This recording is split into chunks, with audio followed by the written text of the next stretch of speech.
Suka atau tidak suka, terima atau tidak terima, siap atau tidak siap, mengampuni adalah ciri hidup dari kehidupan orang percaya. Selain mengampuni adalah ciri dari kehidupan kita sebagai orang percaya, mengampuni juga merupakan adalah perintah dari Tuhan kita, Yesus Kristus, kepada seluruh umat yang mempercayai pribadinya sebagai Tuhan dan Juru Selamat.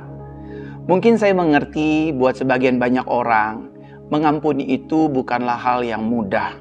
Mengasihi itu bukanlah hal yang mudah untuk seperti saya bicara atau membalikan kedua telapak tangan kita, baik ke depan ataupun ke belakang. Tetapi mengampuni perlu kita sadari bukanlah sebuah pilihan. Kalau runutannya firman Tuhan, maka mengampuni dan mengasihi orang yang sudah melukai hidup kita adalah sebuah keharusan. Harus kita lakukan.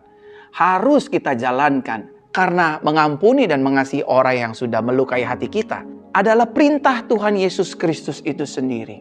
Sadarkah kita waktu Yesus ada di atas kayu salib, dia berkata, "Bapa, ampunilah mereka, sebab mereka tidak tahu apa yang mereka perbuat." Yesuslah yang memberikan teladan untuk kita bisa hidup dalam pengampunan. Yesus jugalah yang memerintahkan saudara dan saya untuk kita bisa hidup di dalam kasih terhadap orang yang sudah melukai kita, mengkhianati kita, meninggalkan kita, membicarakan yang buruk tentang hidup kita, dan hal-hal buruk lainnya. Perintah dari Tuhan hanya satu, ampunilah, kasihilah, dan tidak ada tawar-menawar di dalamnya. Kalau kita betul-betul menjadi pengikut Kristus, maka saudara akan mengikuti teladan Kristus Yesus ini. Tahukah saudara, orang yang mengampuni itu hatinya merdeka dari rasa kebencian. Lihatlah orang-orang yang hidupnya dengan damai sejahtera. Dia tidak memiliki kebencian, dia tidak memiliki rasa dendam, dia tidak memiliki rasa iri, dia tidak memiliki rasa sakit hati terhadap orang-orang yang sudah melukai hidupnya. I know it's not easy, tetapi ini bisa kita lakukan. Selama kita melihat karya Kristus di atas kayu salib, selama kita mengandalkan pribadi Roh Kudus, selama kita mau merendahkan hati kita untuk mengingat semua bahwa kesalahan kita pun, pelanggaran kita pun sudah diselesaikan loh oleh Tuhan.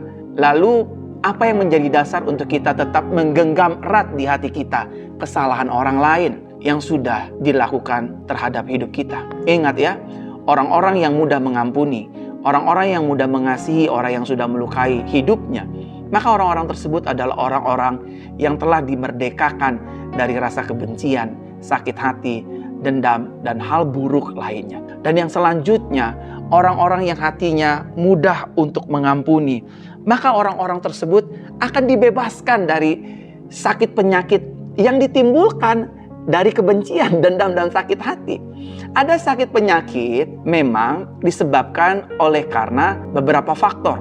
Di antaranya, kita kurang istirahat dengan baik dan benar. Kita tidak menjaga pola hidup dengan baik dan benar. Cara pola makan kita yang berantakan. Dan yang terakhir, sakit penyakit itu bisa datang ketika saudara dan saya terus menyimpan dendam, terus menyimpan sakit hati, terus menyimpan rasa benci, sehingga pada akhirnya penyakit-penyakit itu muncul dalam hidup kita. Tiba-tiba di hidup kita mengalami kanker, tiba-tiba dalam organ tubuh kita ada tumor, ada miom, ada kista. Semua penyakit-penyakit ini bisa disebabkan dari rasa dendam, rasa benci, rasa kecewa, rasa iri hati kita kepada orang-orang yang sudah melukai hati kita.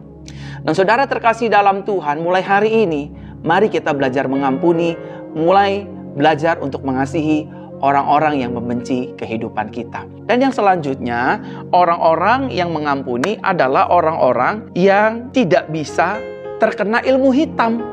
Artinya, orang-orang yang hatinya mudah mengampuni, orang-orang yang hatinya mudah memaafkan, mudah mengasihi, dia tidak bisa diguna-guna, dia tidak bisa disantet, dia tidak bisa terserang ilmu hitam. Karena dari dalam hatinya itu penuh dengan damai sejahtera, penuh dengan sukacita, penuh dengan ketenangan, penuh dengan peace, penuh dengan damai. Jadi, orang-orang yang hidup dalam kebencian, orang-orang yang hidup dalam dendam, orang-orang yang hidup dalam sakit hati, orang-orang yang hidup dalam amarah, orang-orang tersebut rawan untuk terkena ilmu hitam. Dia dengan mudah akan disantet, dia akan dengan mudah diguna-guna, dia akan mudah dengan diserang kuasa-kuasa kegelapan. Oleh karenanya, mulai hari ini belajarlah mengampuni. Jangan simpan dendam, jangan simpan kepahitan, jangan juga simpan kebencian di dalam hati kita setiap hari. Dan selanjutnya, orang-orang yang mengampuni adalah orang-orang yang tidak bisa dipakai oleh setan. Hidupnya susah untuk diprovokasi oleh setan. Udah balas aja dendam kamu, udah ceraikan saja istrimu, tinggalkan saja suamimu, lupakan saja anak-anakmu, tinggalkan saja pelayanan ini, dan mundurlah kamu dari perusahaanmu. Lihat, orang-orang yang simpan dendam, orang-orang yang simpan benci di dalam hatinya, orang-orang yang simpan sakit hati di dalam hidupnya, mudah diprovokasi oleh setan. Kalau dia punya masalah di kantor, pilihannya pasti akan mundur. Kalau dia juga punya masalah di pelayanan, pilihannya juga dia akan mundur.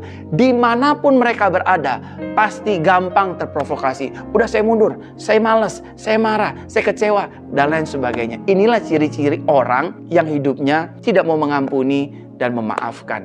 Saudara terkasih dalam Tuhan, orang yang mengampuni hidupnya mengalami kemerdekaan. Mereka merdeka. Mereka merdeka, saudara. Orang mau ngomongin, orang mau jelekin, orang mau rendahin, orang ingin melakukan hal jahat, dia tetap merdeka. Karena dia tahu, satu, Tuhan beserta dengan dia. Dua, Tuhan tetap kasih damai sejahtera. Tiga, Tuhan tetap melindungi. Empat, dia percaya janji firman Tuhan daripada niat busuk orang lain yang ingin dipanahkan ke dalam hidup orang tersebut.